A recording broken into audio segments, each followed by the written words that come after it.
Good afternoon, everyone. Hello, and it's nice to be back here.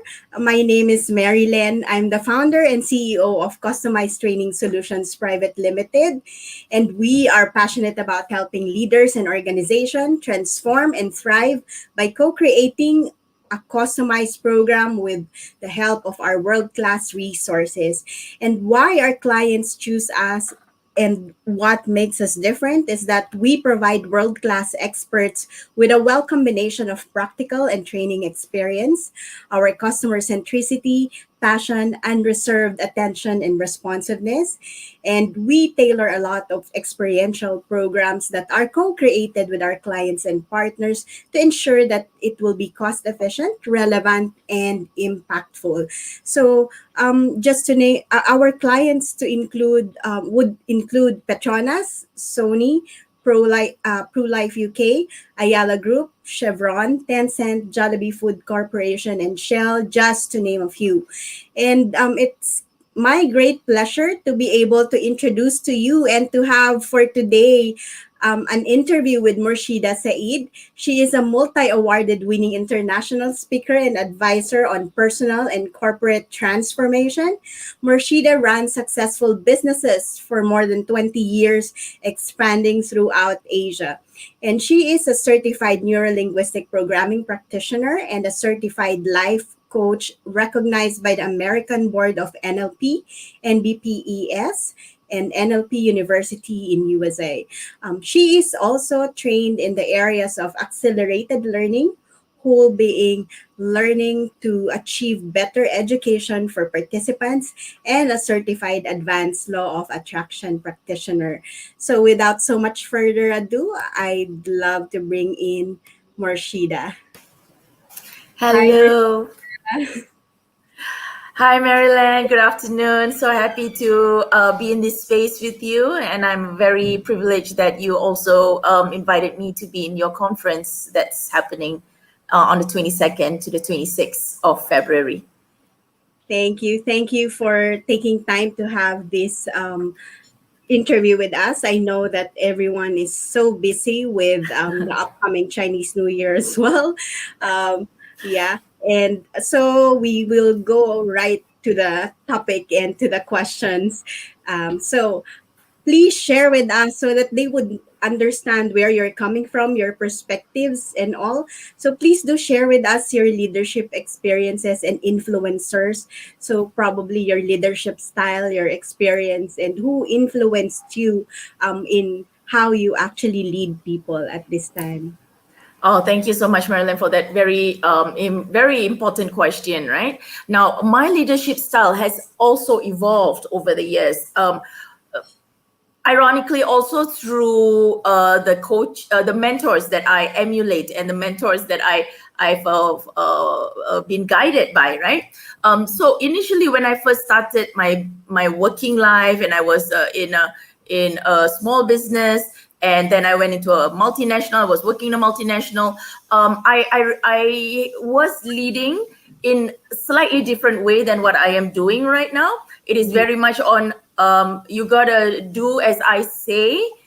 Initially, it is more like a very instructional to get the job done, and that was how I led. And then Mhm. as I grew my team, I realized that didn't work, and it had to be in a very much more supportive space, a very much more loving space. But that evolved much later. And one of the key influences in my leadership style is actually my own coach. Right, I've seen the way she leads by through feminine leadership, and that's how I incorporate that into the way I lead right now. And it is a concept that was.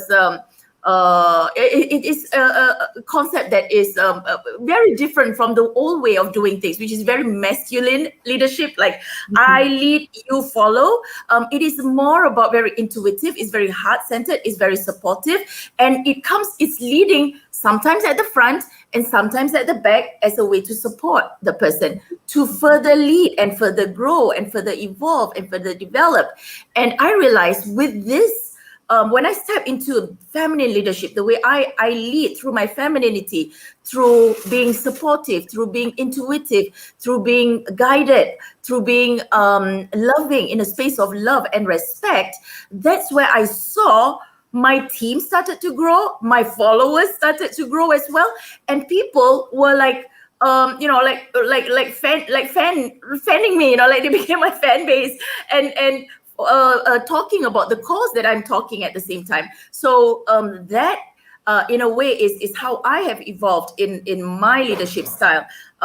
And I would like to acknowledge my mentor and my coach, Gina Devi. I've been learning from her for the last 3 years on feminine leadership and stepping into queen, your queen and all that.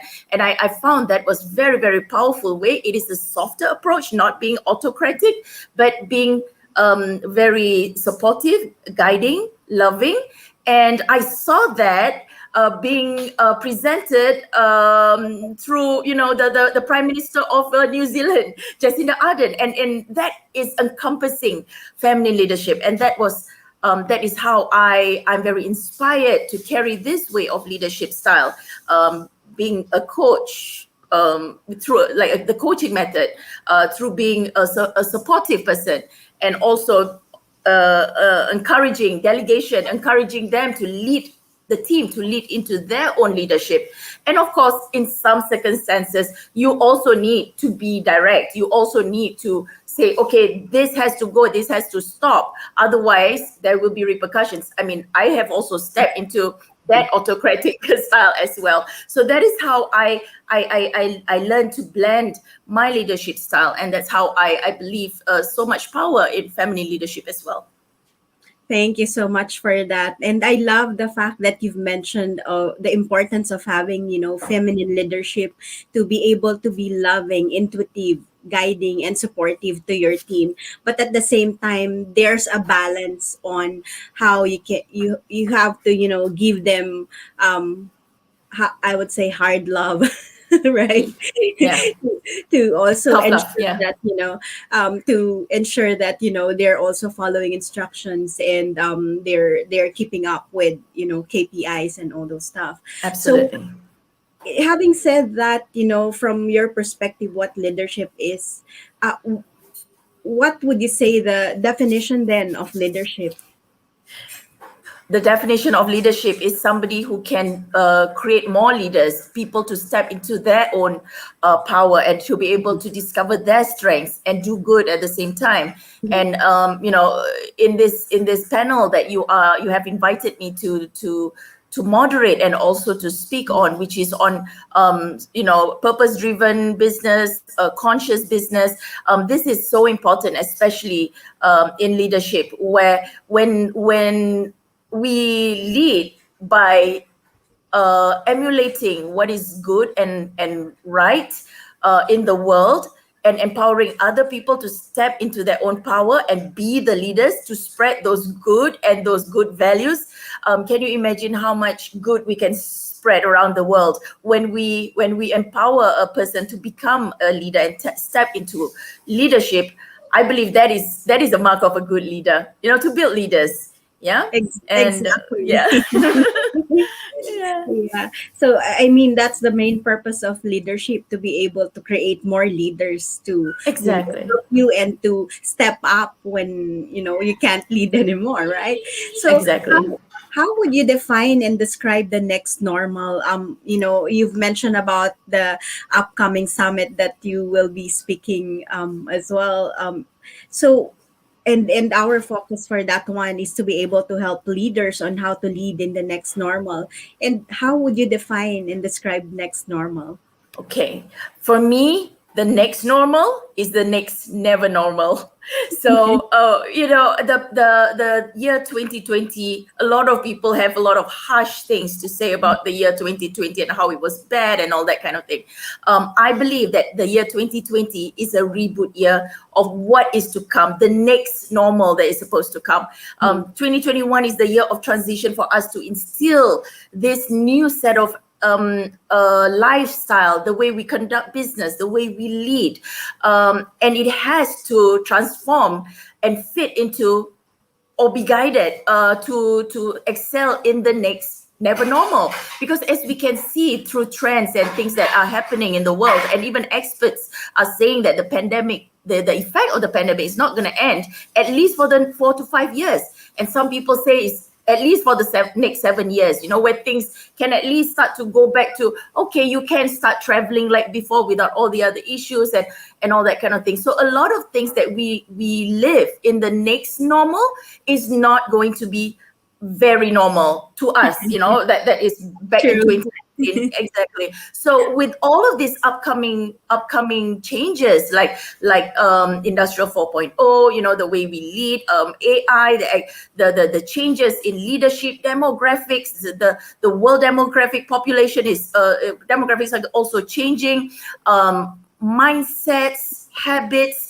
People are now going online more. The whole, even the psychographics of society is going to change. So for that to fit into the next normal, with all of this never normal, with all of these changes, climate change, financial crisis, or I would say changes in the way people do finances, online instead of offline, how they do business, how they trade will also evolve rapidly. I can foresee that.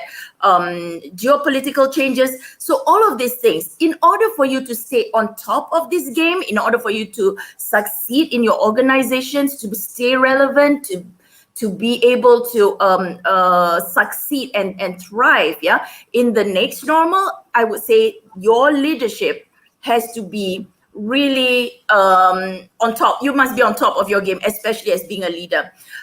You must, the thing about stepping into your leadership and stepping into your power in the next normal would be, how fast can you think on your feet? How fast can you pivot? How far can you see that you bring your team along with you, so that no one falls off the wagon? There will be some people who maybe, they were not up to date or not at par because they didn't hear the meeting or the minutes of the meeting, and they fall out and all that. But as a leader, how do you make sure that your team stay together, stay on track, stay on purpose, and making sure that they're able to pivot and be able to fit into any new changes that are happening in the world, and survive and thrive together. Yeah.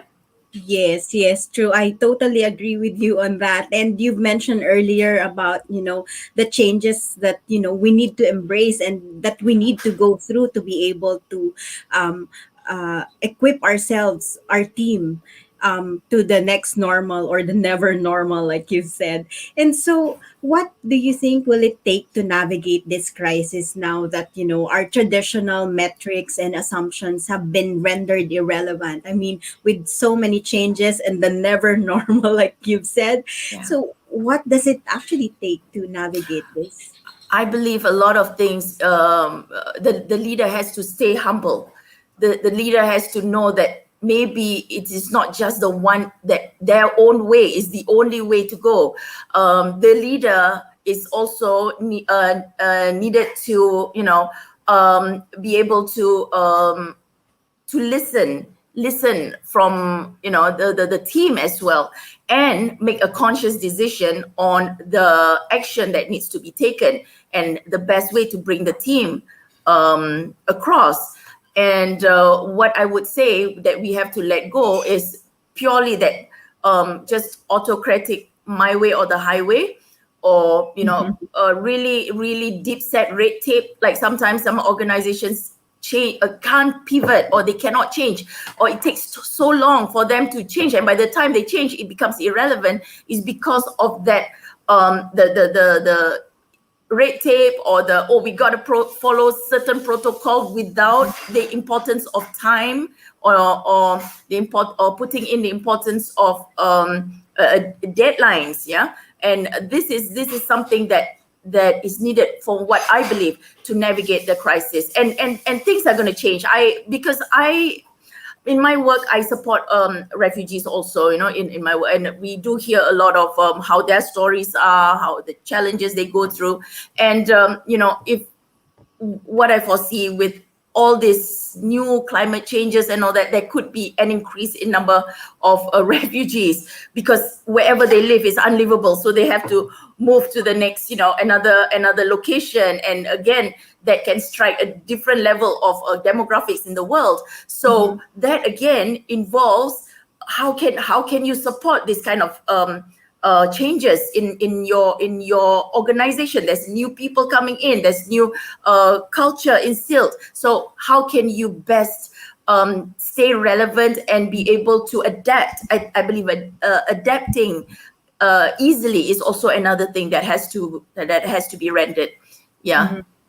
Right, right. I agree with you on that. With all the changes, we have to be able to adapt. And having said that, so what do you believe will be the important leadership capabilities or skills you must have in this next normal to, to be able to continue and to lead effectively? um, the main ones would be creativity. Yeah, because of certain changes, how are you creative to adapt? um, Listening skills, definitely. um, the art of asking questions, yeah, those are good leadership skills, yeah, to develop as well. Asking questions so you can get a certain kind of response, and be able to analyze and be able to take on the best strategy. Okay, so another one is, of course, strategic thinking, masterminding skills, I would say. Being able to see things from a big picture. Visionaries, yeah, would be some people in that kind of leadership would be able to carry their team forward, or to even create a certain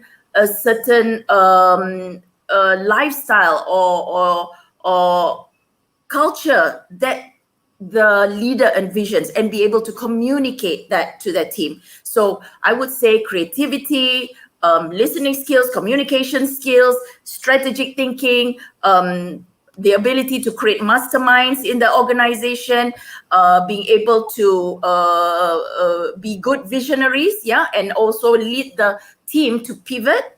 And last but not least, the main skill, or I would say skill, I believe it's more the value of every leader to be able to go to take their team forward, is the values of love and respect. Right, when the leader has love and respect within, all of these all these other external skills like creativity, being able to analyze, think critically, all of this come with the intention to do good through whatever work or whatever they want to bring their team towards. Yeah. Thank you, Murshida. And I love the last part where how love and respect is important, to be able to lead effectively in this new normal. And so, what do you think would be the role of leadership and transformation? We understand from like earlier mentioning a lot of changes and being able to embrace, adapt, and at the same time, the skills that you've mentioned to be able to take it to the next level. So what do you think would be or do you believe will be the role of leadership and transformation to be able to thrive in this new normal? I would say just go back to basics. Go back to the basic values, the universal values, that can align a person with the universe, right? Mhm. So I strongly believe in universal values and the good humane values in the world, right? So that, in order for you to thrive and sustain, is to lead people towards these universal values, which is love and respect, Mhm. doing good, making sure that you don't destroy things while you are creating things. You don't kill off people from just because it's not really good business. It is it being inclusive, and these are things that I think I know the world is starting to be very much aware of. We have started talking about this even before the pandemic. Mhm. importance of diversity, importance of gender equality, importance of inclusivity, importance of having clean environment in your business, in whatever you do. Make sure that you take care of the environment, being green and all that. People Mhm. have started talking about this. For the last, at least for the last 10 years, it may not be actively led or incorporated into organizations. And right now, with the reminder of COVID and what is to come, I believe this is the role of leadership, to bring people back to universal values, getting them back to doing what humans are capable of in a good way, to do good on earth, and to do good for others as well. Yes, and again, like what you mentioned, I think that's the silver lining that COVID-19 has brought about, right? A lot of realization for most leaders and from everyone. Although it has impacted a lot of businesses and lives, it has also gave us realization on getting back to that, humanity, the universal values, like you've mentioned. And so I that gives me to my last question. That leads me to the last question I have for you, which is actually my Miss Universe question. Yeah. So if you were to ask yourself a question that you can best answer, what would it be? And please, I would like to add why. What would it be and why? Okay. This question reminds me of one quote. I think it was like, and I believe one of my last mentors also mentioned this about wisdom. Is the key to wisdom is asking the right questions. Yeah, the key to wisdom is knowing all the right questions. Ask the right questions, you will get the answers. Right. So, what question would I ask myself and why? I believe that question I have asked myself, that what is that one question I would ask myself, and this came up, Marilyn. Mhm. How can I use my superpower today? And this is a question I can keep asking myself, right, every day. How can I use my superpower today? What can I do, with my superpower to help others, to do good, to to make a difference? And I believe this is that one question I can best answer every day, that I can discover something about myself that I didn't know existed. So, when I stepped into my I stepped into my superpower. We call it superpower because if you see yourself as a superhero who has some strength, it is God-given strength in all of us. We have that. When you discover that about yourself and you act on it and you do good with it, that is where you can either impact people, create changes, do good, spread love and happiness, and help other people also discover something about themselves. And that is something that I started asking myself, and I started acting on it. And I saw the differences that I made through my work, through my projects, and the way I lead, and the way I also in a way, push others to discover that part about themselves as well. So, what can you do about your strength today? That question. What can you do with what talent, what superpower you have, a God-given superpower you have? What can you do with it today? Yes, amazing, amazing share, and I love that question because sometimes, even if we know our strength, we don't get to highlight it or to realize that through that superpower we can actually help more people to to have that awareness, to have that inspiration, right? Yeah. So and I'm Absolutely. really glad that with our coaching calls, you've been always reminding me of my superpowers as well. Oh yes, and you have so many, Marilyn. Thank you. Yeah.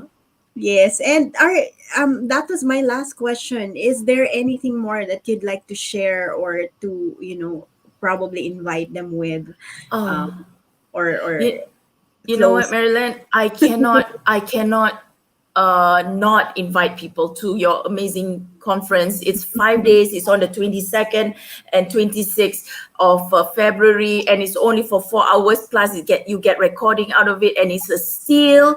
You know, I spend 5 figures getting a coach. Working on my business, stepping to my leadership, and for whatever you are charging, it is a giveaway. And and I highly encourage people out there.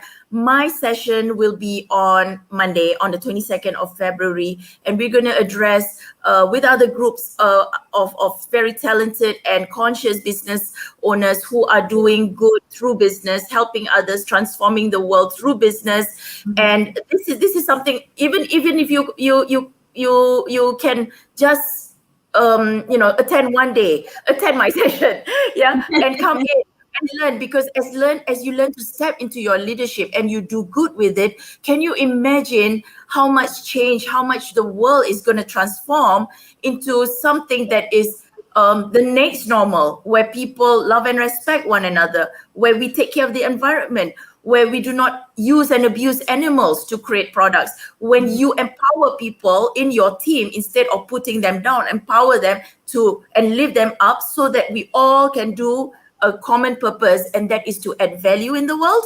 Can you imagine, the more people around the world do that, that is where we can really have an environment where we can step into our best human selves and create what we are, what is humanly possible, to create a wonderful earth, taking care of Mother Earth, and through business, taking care of each other, and create more abundance, instead of right now people thinking of food crisis, if we all step into this and do good through our work, our life, our message, that is where we can create more abundance. And why not we create more abundance for ourselves, for our families and children, and the rest of the world? So I would say attend all sessions, or get the recording if you cannot make it, if you're busy or whatever. But at least come to my session. There's going to be so much sharing, so much ahas, and I would love for some interaction with the public on that day as well. Yes, That's what I want to share. yes, thank you so much, Murshidah, for all your insights on leadership and transformation. And I also appreciate that you are also recommending our program, because at the end of the day, I believe that leadership is all about accountability, adaptability, and agility. And like what you've said, we are humans. We are created to thrive and not just to survive, right? And Exactly. for us to have this, I mean, leaders has to have this growth mindset, be able to communicate effectively, and be able to embrace that change. And it's about time. I mean, that was 10 years ago, in fact. It's Yeah. about time to create the right culture, to collaborate, and to have that transition, have that transformation. And it will only be feasible if you start now. I mean, this event that we're organizing is full of passion, full of heart, full of insights, and even strategies that they can learn from different leaders from around the world. And these are both business leaders and thought leaders, and definitely they will be getting a lot of aha moments during these conversations, the panel discussion, keynotes. And yeah, we look forward to be able to serve more people through this summit. Absolutely. Yeah. So Yes. thank you so much again, Murshidah, for this interview and for your My insights. pleasure. We look forward to have you on the 22nd. Yes. Thank you so much for inviting me, Marilyn. Okay. Bye. Thank you, everyone. Bye for now.